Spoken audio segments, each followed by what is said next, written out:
Shalom Aleichem, everyone. It is Erev Shabbos, Parshas Vayetze. And I wanted to share an idea that really combines, we have a secular holiday coming up this week as well, Thanksgiving, and really to combine the Parsha with a Thanksgiving message that I think is very, very sharp and very, very insightful. So Chazal tell us in Maseches Brachos and Daf Zayin Amud Beis that Leah Imenu, she was the first person to give thanks to Hashem, and we find this as she's naming her children, so she finally has a fourth child, and the fourth child she names Yehuda.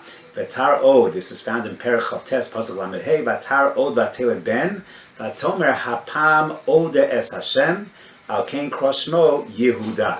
So she calls him Yehuda. We are called Yehudim because now Hapam Ode Es Hashem. She gives thanks to Hashem, and Chazal point out that, again, Brachos Daf Zayin Amud Beis, that this is the first time that you have someone who gives thanks to Hashem. And Rabbi Norman Lamb, in a very striking essay, an article he writes, asks the very strong, potent question, really? This is the first time someone gave gratitude to Hashem? Noach did not give gratitude to Hashem for saving him from the treacherous Mabul. Adam and Chava didn't give gratitude to Hashem for creating them, putting them in Gan Eden. Avram Avinu, Sarah, when they have a child for the first time after doubting for all those years.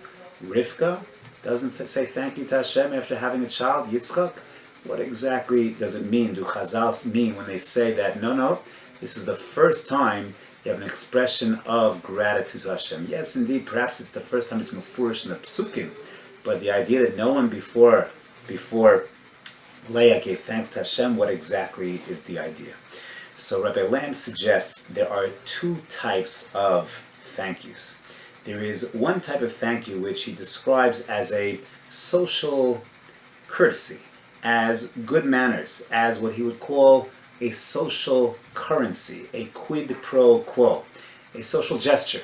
Someone does you a favor, so the way we, in a certain sense, compensate the favor giver is by expressing gratitude. You do me a favor, I say thank you. You're nice to me, I express a sense of hakaras hatov. Sometimes we pay for things in cash, and that's the currency.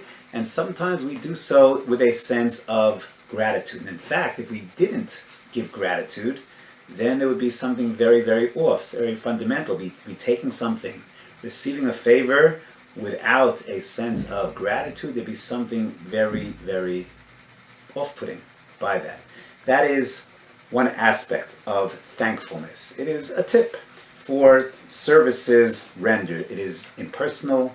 It is a mere discharge of an obligation. That's one idea.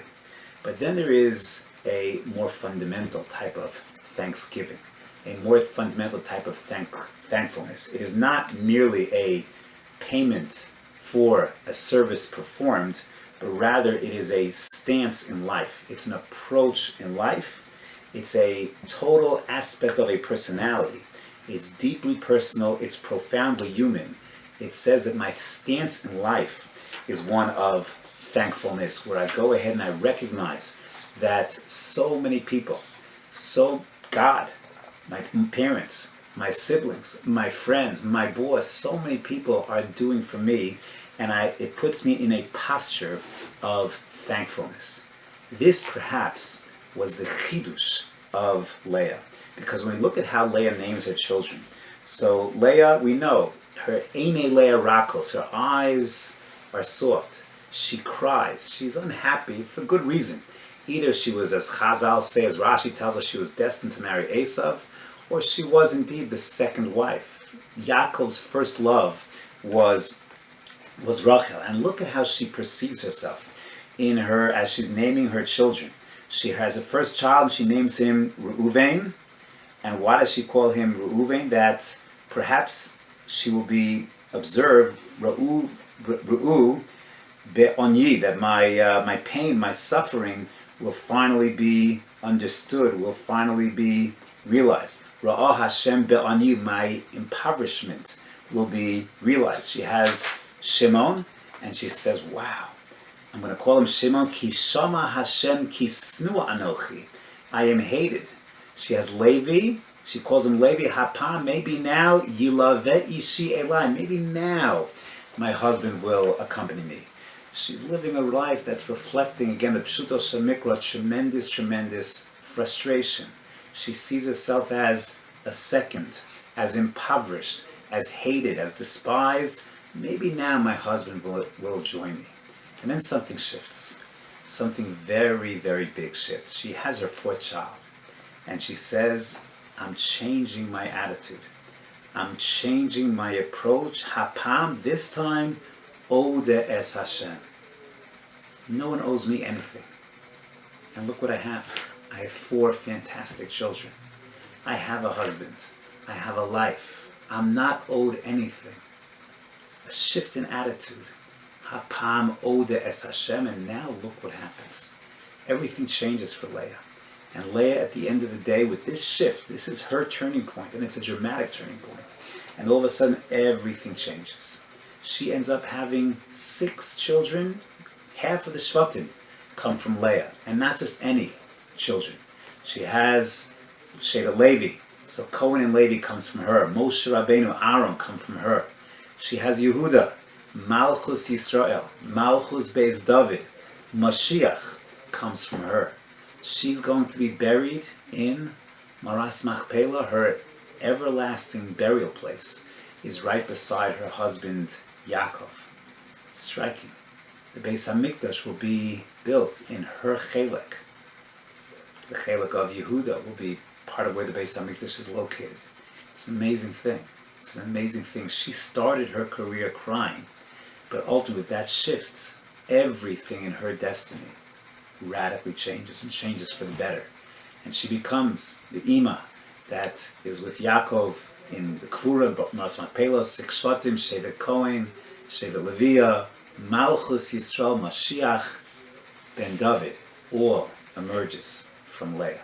And that's the shift. And that perhaps is what Chazal tell us, is that the Chiddush of Leah was not just that she said thank you, but her whole approach to life was one of thankfulness. No one owes me anything. And everything I have is such a gift. It's so amazing. It's undeserved, but I get it anyway. Wow. And my stance is one of, I don't have expectations, but therefore everything I have is so much appreciated. Try living your life, on the one hand, with saying I have expectations, and those expectations are never ever going to be realized. I wish I had more money. I wish I had more obedient children. I wish I had a better relation with my spouse. I wish I had a car or a house as big as my neighbor. See how much simcha that will bring. Or shift to a stance of thankfulness. I'm not owed anything, and now look what I have, says Leah. 4 children. Hapam Odes Hashem. A beautiful home, beautiful children, a beautiful spouse, a job, a shul, a community, friends, and all of a sudden, I appreciate everything I have. Perhaps that's the message and lesson of this very, very special holiday we call Thanksgiving.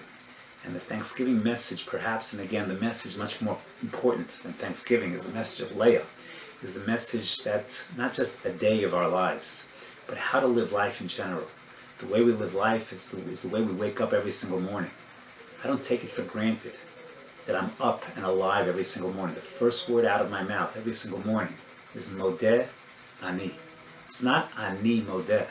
It's Modeh Ani. The first word out of my mouth is thank you, Hashem, for giving me back my neshama, for allowing me to live another day. You don't owe me anything. And I have the opportunity to achieve and to achieve and to achieve. That's a tremendous way to live life. That was the chidush of Leah. That's what she gave us. And when we reflect on these days of Thanksgiving and these parshas of Thanksgiving, to reflect how we should approach, how we navigate everything that we have. Is it deserved? Is it an expectation? Is it something that we're entitled to? Or everything is a gift? And I posit to you, I guarantee you, if your approach is it's all a gift and you have that attitude of thanksgiving, of thankfulness to one's parents, to one's friends, to one's spouse, to one's boss, it changes everything. So we should be zocheh to have a true sense of Hapam Odes Hashem, have a stance, a position of life, of a real sense of thankfulness.